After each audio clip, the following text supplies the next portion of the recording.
Okay, welcome back. Today we are going to look at another heuristic for sequence alignment, and this is known as collinear chaining. So we will be looking at how do we chain exact matches in this lecture. In the last two lectures, we have looked at the motivation for why we need heuristics for sequence alignment. We have intuitively checked how these heuristics work, and we have looked at two techniques now for computing exact matches. One is minimizer technique, where we found matches of fixed length, and second is maximal unique matches, which we found using suffix trees, and these matches, maximal unique matches, can be of variable length because of the maximal property. We wanted them to be right maximal as well as left maximal. So therefore they are of variable length, so they won't, the length of one maximal unique match may be different from another maximal unique match. So far we have covered techniques to look at exact matches. So how do we compute these exact matches? Now, as we discussed, that the purpose of computing these exact matches is that these exact matches can be computed significantly faster compared to the quadratic time sequence alignment algorithms that we have seen so far. Now, once we have computed these exact matches, we need to make sure that we can identify a good cluster of these matches that can be combined together to form an alignment.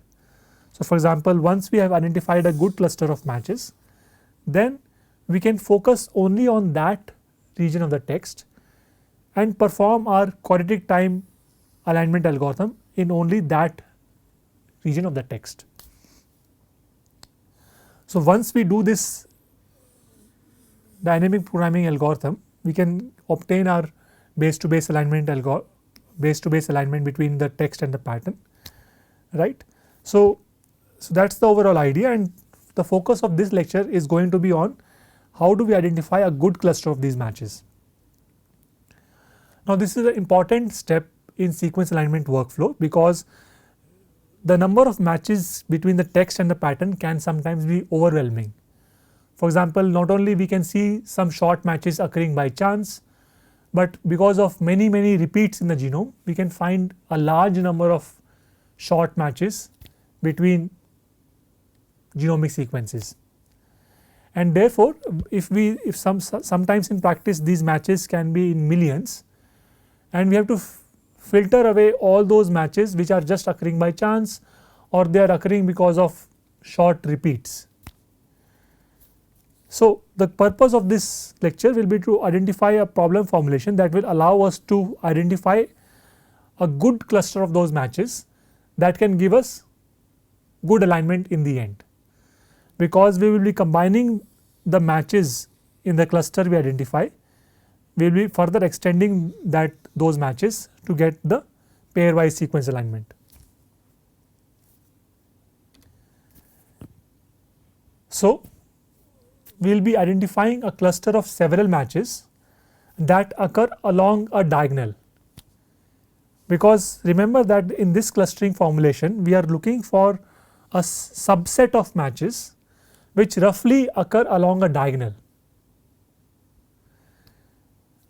Now that is why I am saying that in this problem formulation we are roughly looking for a cluster of those matches which occur along a diagonal, and that is sometimes known as chaining problem, or sometimes people call it as collinear chaining problem as well.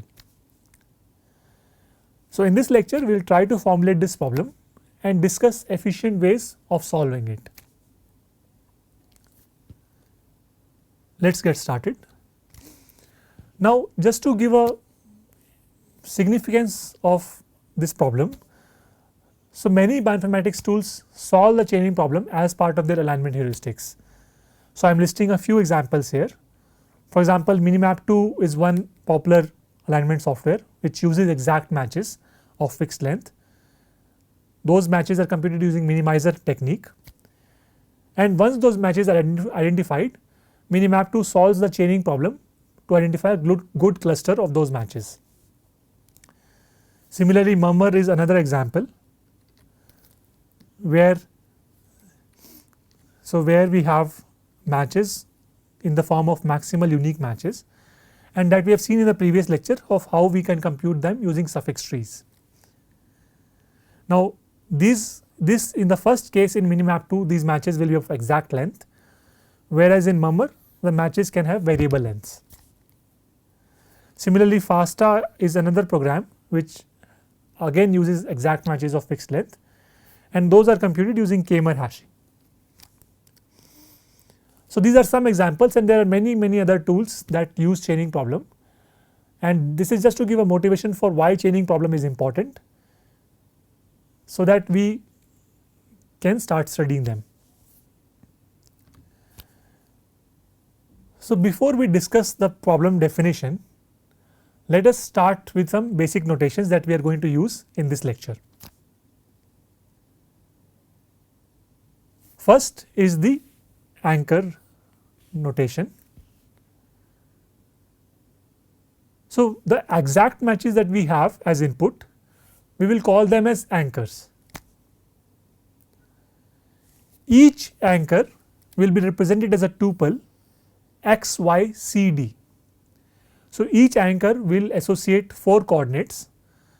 So, because each anchor will reflect the interval on the text and the interval on the pattern, because we are looking for exact match. So, each anchor can be signified using 4 coordinates x, y, c, d, such that the interval from x to y on the text matches the interval from c to d on the pattern. So, as an illustration I am showing you this coordinates below. So, x, y, c, d are the 4 coordinates of this anchor.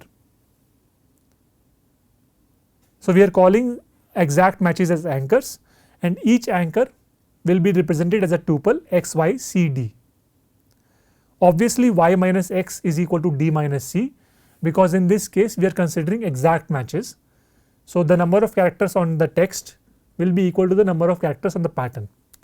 So, naturally y minus x equals to d minus c. Now, we will also assume that there is a weight associated with each anchor.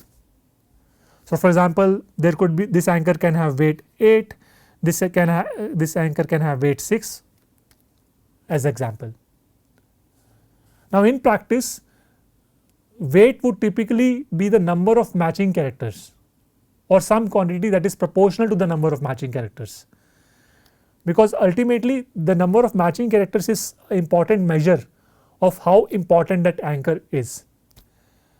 So, for example, if you have a maximal unique match which is very long, you would want to give it a higher weight, whereas if you have a short match, maybe you want to give it a smaller weight. In the chaining problem, we are given n number of anchors as input. So, for example, in this case we are assuming that the number of anchors that are given to us in the chaining problem is equal to n. So, we will assume that these anchors have been pre-computed using any technique, for example, maximal unique matching or minimizer technique, whatever technique that you want to use. But now suppose that has been done and the number of anchors that have been found are n, and these are the input to the chaining problem. So, we will assume that we have n anchors as input. Okay. So, now roughly as I mentioned in the clustering problem or in the chaining problem, what we would like is a chain of anchors that can be joined together to form a alignment. Now, when we say we want a chain, you can imagine that there is some ordering that we need here. For example, if you chose this anchor as in your chain, then you would want that the second anchor that you are picking in your chain should should follow certain order. So, the interval on the text should be in increasing order, and similarly the intervals on the pattern of those anchors should be in increasing order. Only then we will be able to combine them to form a alignment. For example, if you have two anchors in this format which are crossing with each other, then we cannot think of how to combine them to form a alignment, because remember that in an alignment we cannot have matches in this manner, right. So, therefore, we want a certain ordering to follow when we are looking for a chain, and the ordering roughly we want that the intervals of those anchors on the text should follow an increasing order, and the intervals of those anchors on the pattern should also follow an increasing order. So, therefore, we will define mathematically a ordering mechanism in which we can get these anchors in a linearly increasing order. So, this is how we can mathematically define that order. So, we can define a chain as an ordered set of anchors S1, S2, S3 until Sp. So, this is a chain of size p, let us say. Then this is defined as a chain if anchor Sj minus 1 precedes anchor Sj, and by precedence what we mean is that the y coordinate of Sj minus 1 should be less than x coordinate of Sj, and d coordinate of anchor Sj minus 1 should be less than the c coordinate of anchor Sj for all j from 1 to p. To visualize this, what we are saying is that for if I look at a chain of size p, and if I consider any two consecutive anchors in that chain, let us say I consider Sj minus 1 and Sj, I consider these two anchors, then what I am saying is that the Sj dot x value should exceed Sj minus 1 dot y, and Sj dot c value should exceed Sj minus 1 dot d value. That is, I want the interval corresponding to anchor Sj to occur after Sj minus 1 ends on both text and pattern. In this case, we are not allowing these anchors to overlap with each other as well, although there can be some revised formulation where we can also consider anchor overlaps as well. But to keep things simple for now, we are not considering anchor overlaps. So, two consecutive anchors, the Sj should strictly occur after Sj minus 1 on both text as well as pattern. Going forward, we will use this symbol to denote precedence. So, for example, in this case we can say that Sj minus 1 precedes Sj. So, this is a curly less than symbol that we are going to use to indicate precedence of two anchors. Okay. So, this gives us a ordering that we want to have, and we have also defined a chain, that is a chain is a subset of anchors. So, if you have p anchors, then it should satisfy this ordering defined here. Now, it turns out that if we go with this definition, we can see a few examples. So, for example, on the left you see, let us say, two sequences, and suppose we have in this case 1, 2, 3, 4, 5, 6 anchors, sorry, in this case we have 7 anchors. So, let us say we have 7 anchors in this case. Now, on the right you see an example of a chain. So, S1, S2, S3, these 3 anchors form a chain, because you can see the ordering that S2 So, S1 precedes S2 as well as S2 precedes S3. So, therefore, this is a valid chain. Similarly, we can see another example. In this case, S1 precedes S2. Therefore, S1 S2 is also a valid chain. And as you can imagine, there can be many chains possible with the definition that we have given. Now, given this definition, what you can see is that the two examples that we just saw now, what you can imagine maybe that maybe the left side example is a better chain compared to the right side example, because in the left case you have more number of matching characters, and therefore, maybe if I combine them to form an alignment, I may get a higher scoring alignment compared to the left example. So, the left example in this case may be better than right example, because ultimately we want to identify a chain that gives a high scoring alignment in practice.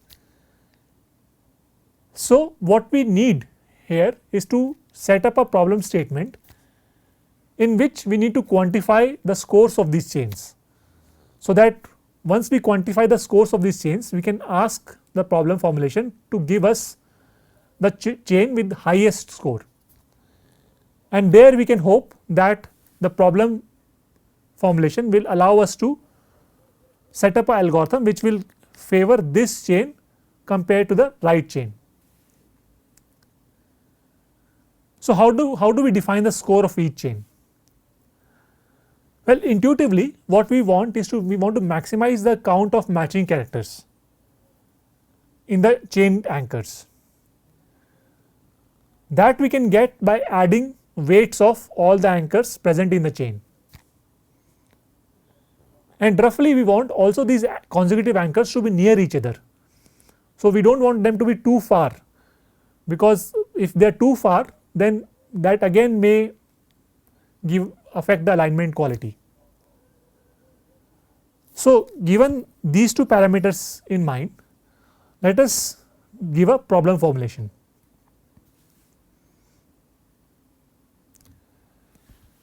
So, given n anchors, the collinear chaining problem is to compute the highest scoring chain, and the score of a chain S, S1, S2, S3 until let us say Sp. So, suppose this is a chain, then the score of this chain can be defined as summation of the weights of all the anchors present in that chain minus gap between two consecutive anchors of that chain. So, basically I am penalizing the gaps between all consecutive anchors, and I am rewarding the weights of all those anchors. We will define the precise definition of gap function later. For this lecture, what we want to do is we want to solve a simpler problem formulation in which we do not consider gaps. So, to get started, I want to show you a algorithm that solves a simpler version of the problem in which the gaps are not considered.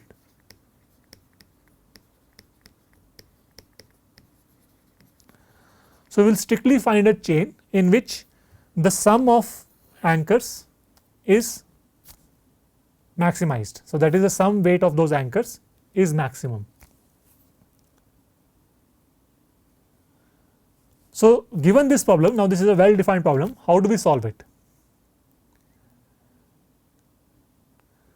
Well, again a brute force way of could be to consider all possible chains given n anchors. So, from n anchors maybe we can consider all possible chains, that could be exponentially many, and for each chain we can compute its score and see which one of them gives us maximum score.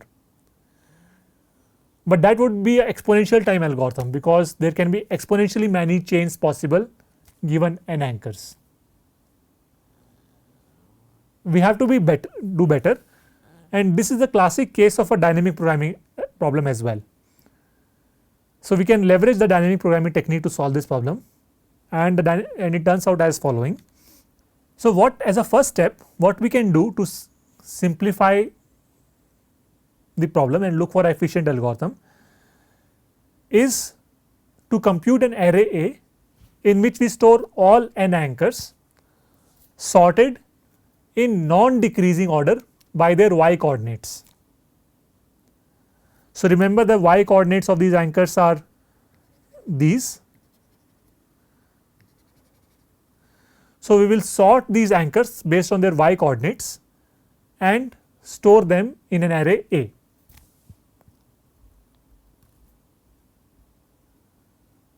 So, once we have this array A, now we can think of a dynamic programming method.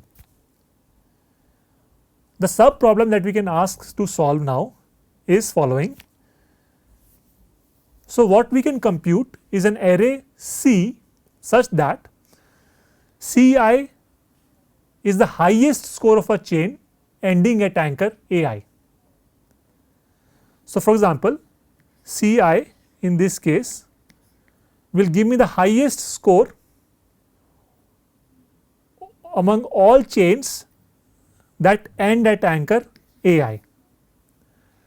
So, there will be many chains that end at anchor Ai. Among those, what is the highest score possible?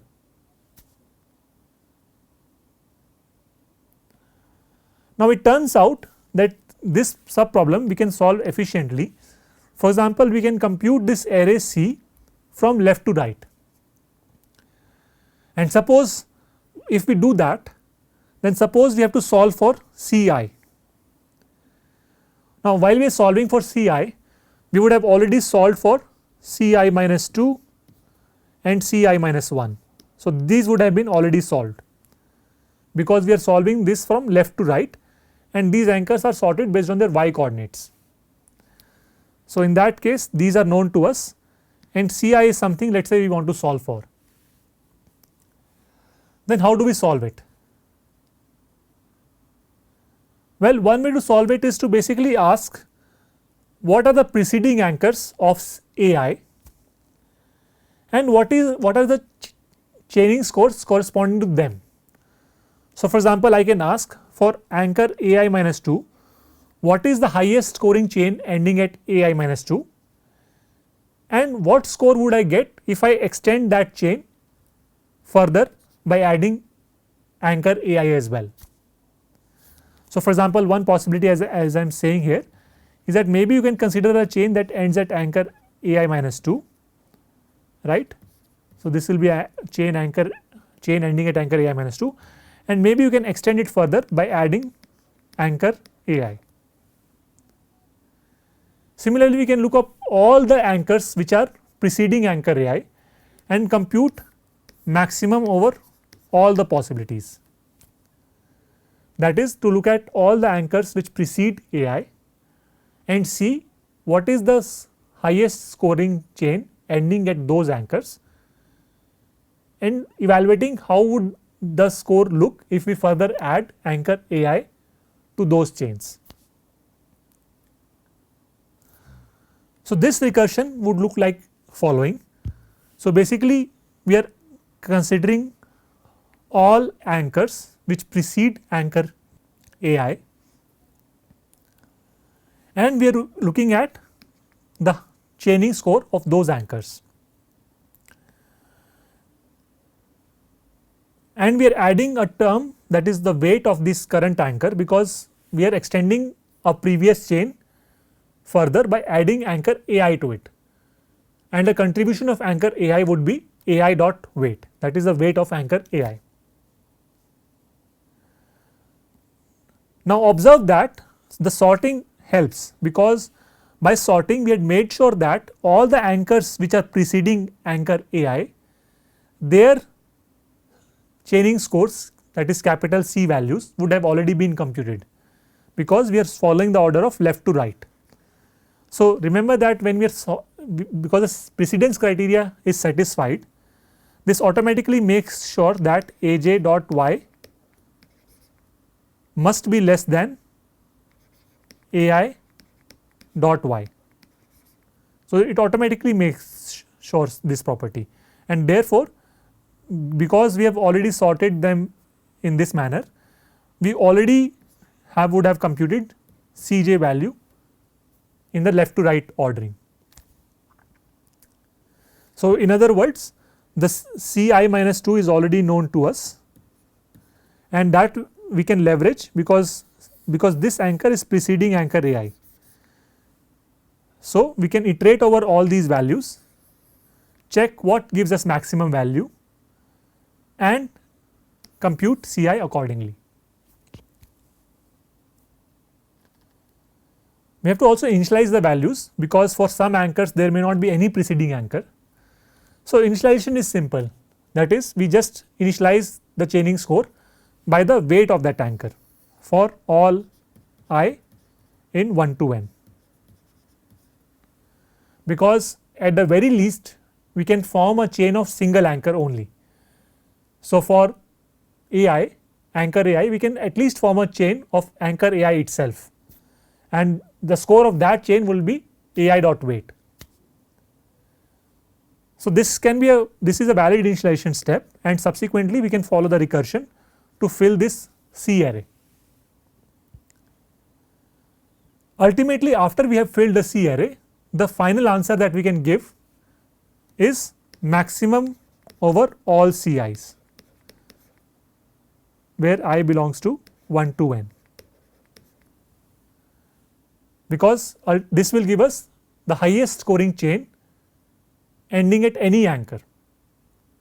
So, this could be ending at anchor I minus 1, anchor Ai, that we do not know. So, iterating over all C values will finally give us the highest score of a chain. So, this is a simple dynamic programming algorithm, right, and what will be the runtime of this algorithm? Well, we are filling a table of size n. So, the runtime in this case, so the runtime is at least n, and for each cell we have to look for its preceding anchors, that is, we have to iterate, we can do a linear scan over all the anchors in array A, just that are behind position I, and we can check one by one if the anchors are preceding anchor Ai or not. So, that is in my array A, if my current anchor is here, then I can do a linear scan and focus on those values which precede anchor Ai, and because it is a linear scan, the complexity becomes order n square, because size of array A is n. So, ultimately here we are filling a table of size n, and each value requires us to do a linear scan of order n time. So, therefore, in this case we have a order n square algorithm, which unfortunately is not scalable, because in practice n can be in several millions. So, the number of anchors, that suppose you are aligning one chromosome of human genome to a chromosome of mouse genome, and you are looking for short exact matches, then there can be many anchors that we can find between these two large chromosomes. And if n is in millions, then n square algorithm is not going to work. So, we have to do better. So, how can we improve this algorithm further? Well, for that we need a better data structure to solve this problem, and for that we can revisit the concept that we have seen earlier in a previous lecture. Recall the dynamic range minimum queries that we had discussed in module 1 of this course. When we had discussed that concept, I had mentioned that we will be using this concept later in the course as well, and this is exactly where we want to use that dynamic range minimum query data structure for solving chaining problems. Let me do a quick recall of what that data structure was capable of. So, in that data structure, remember that we solved the problem that we were given a list of n sorted integral key value pairs, where keys are sorted in ascending order. We developed a balanced binary data structure. So, it was a balanced binary tree data structure that supported following two queries in logarithmic time. That is, first query was called as RMQ query, in which if you give me two range. So, if you specify a range in terms of L and R, that is a lower value, left value and a right value, then this query will fetch the minimum value within the key range L to R. So, within the range of keys from L to R, it will fetch you the minimum value, right. So, for example, in this case if I give you these two keys, so I give you a lower bound of 18 and a upper bound of 77, then in this case you would need to consider the keys ranging from this range to this range, and you will need to give me back the minimum value in this range,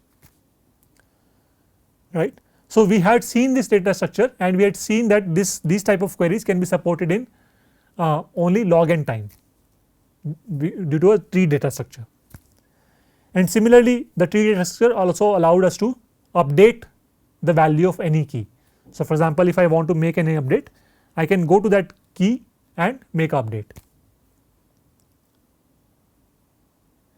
Now, for our specific problem, we are going to need range maximum queries, because in our problem formulations, we are in the chaining formulation, we are looking for highest scoring chain, and that is a optimization of where we want to maximize these scores. So, we are in our case we are going to use dynamic range maximum queries, where we want to ask for RMQ queries that return the maximum value in a given range. And this is a simple change because minimum. So, the same way we solve for minimum value, the same way we can solve for maximum value as well. The algorithm remains, or the data structure remains same as before. Besides this, so we are going to use these RMQ queries that give us maximum value between a specified key range. We are also going to use a small operation which is basically an update max operation. In this operation, what we do is we do not directly update the value of a key, we update it to maximum of val dash and its original value. That is, if only val dash is above its original value, only then we make a update. If val dash is less than the previous value, then we do not make the update.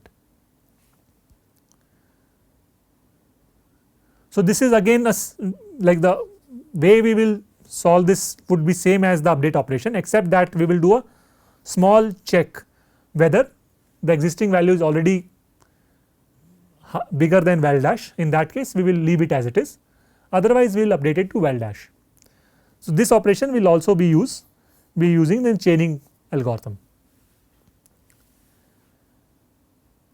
So, we will be using this data structure and the capability of solving these queries in log n time while solving the chaining problem. Okay, so now we have looked at the dynamic range maximum query data structure. So, let us come back to the chaining problem. Now, in the dynamic programming algorithm that we have discussed already, the opportunity to improve the algorithm lies right here. So, if we look at this portion of the algorithm where we are computing the score values, then we are spending order n time to linearly scan this array and identify the preceding anchor with maximum score. So, if we do a linear scan, then this is taking order n time. Now, the question is, using the dynamic range maximum query, can we do this faster?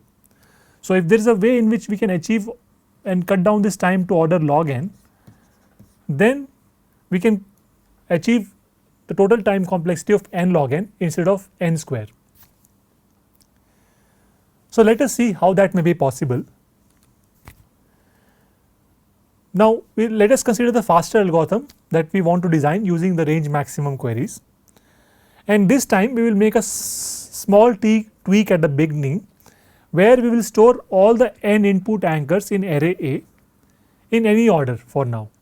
So, we do not assume that you have all the n anchors stored in array A, and again we are going to compute a score array C such that Ci is the highest score of a chain ending at anchor Ai, right. So, now we are again going to solve for this score array C, but we have to revise our strategy a little bit. So, now as a second step, what I am going to do is I am going to store all the set of x and y coordinates of all the anchors in an array B. So, I will take the starting coordinates of all the anchors as well as ending coordinates of all the anchors and store them in array B, and I will sort all these coordinates in ascending order. So, this will give us again the ordering in which we will do our algorithm solving. Once we have this array B, so remember that array B will have all the x and y coordinates of all the anchors.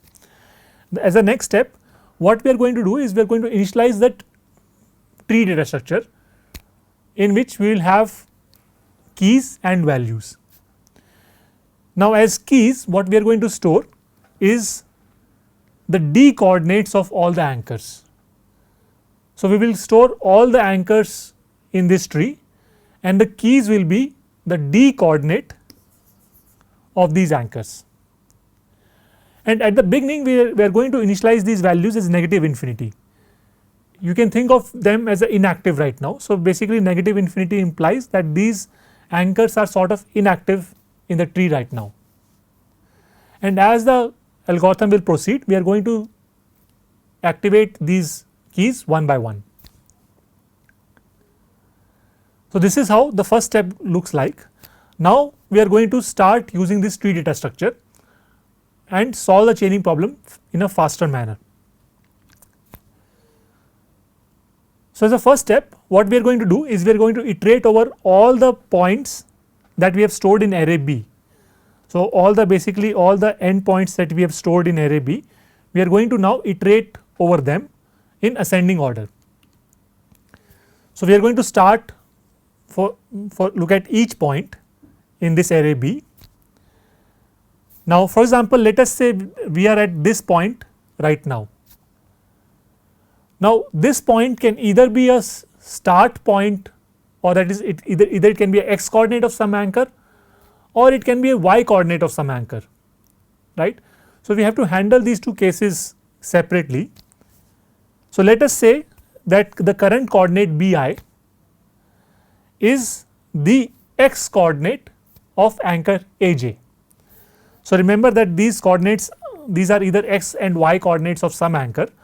So, let us consider a case in which let us say Bi is a x coordinate of anchor Aj. Now, at this point what we are going to do is, because we have reached the starting point of this anchor, we are going to compute the score of this anchor.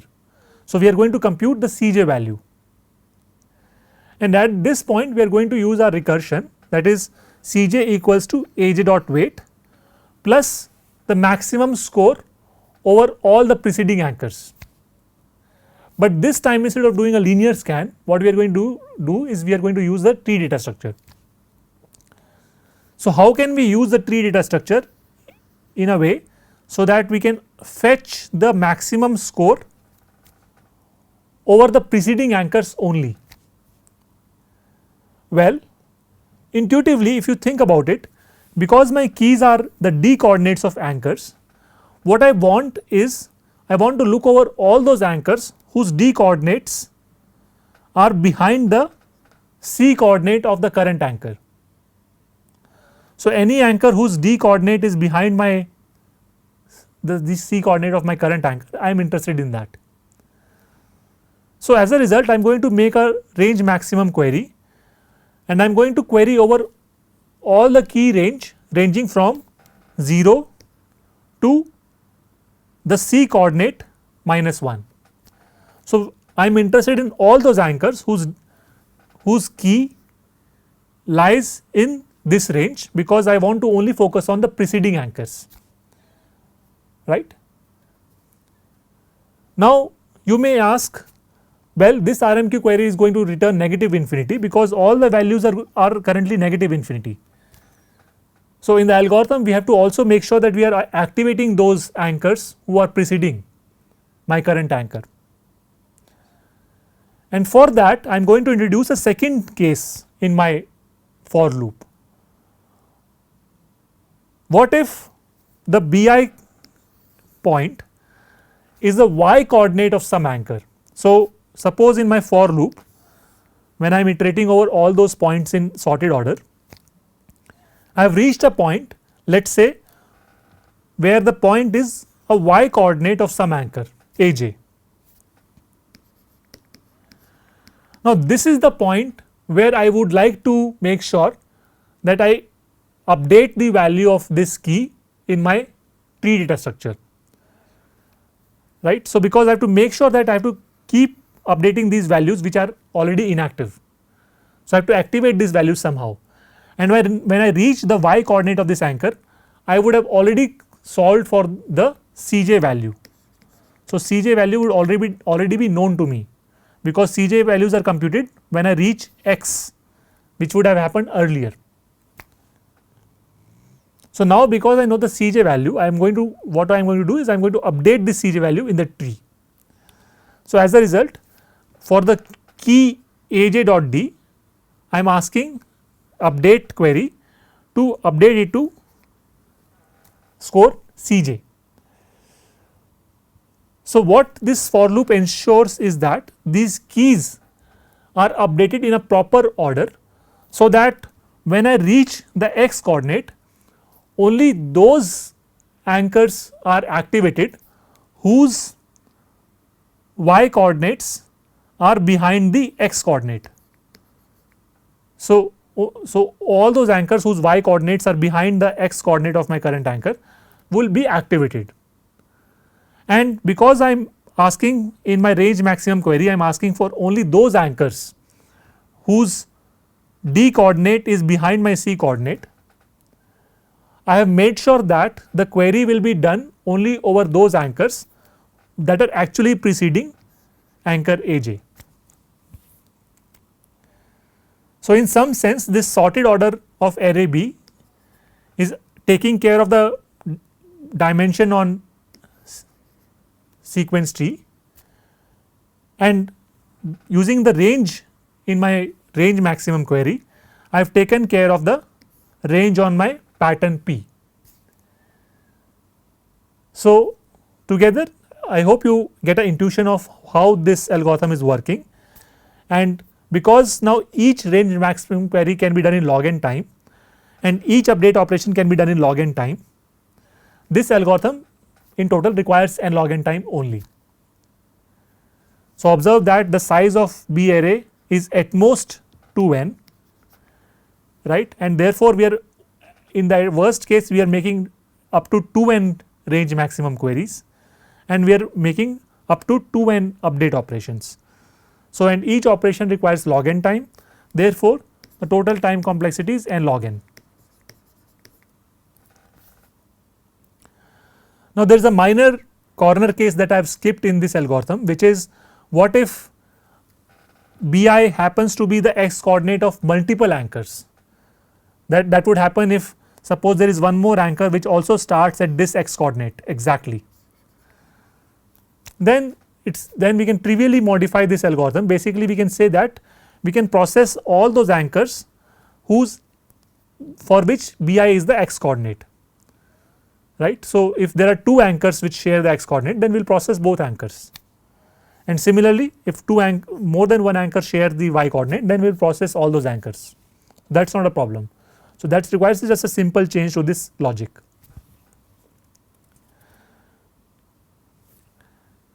So, in summary, what we have achieved is we have managed to solve the chaining problem with this formulation in n log n time. And remember that we started with a simpler chaining problem formulation, because in this formulation we are not considering gaps. So, the gaps between consecutive anchors in the chain are not considered in this formulation.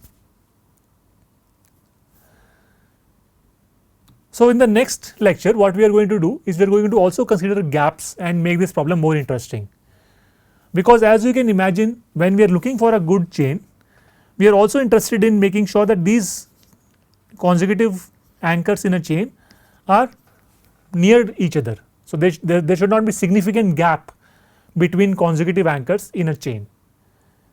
So, in practice, when we are using these chaining formulations, we are also making sure that there is some kind of gap penalty is ensured in the scoring function. So, in the next lecture we are going to look at the revised formulation, in which we are going to talk about a generalized formulation in which gaps are also considered. Thank you.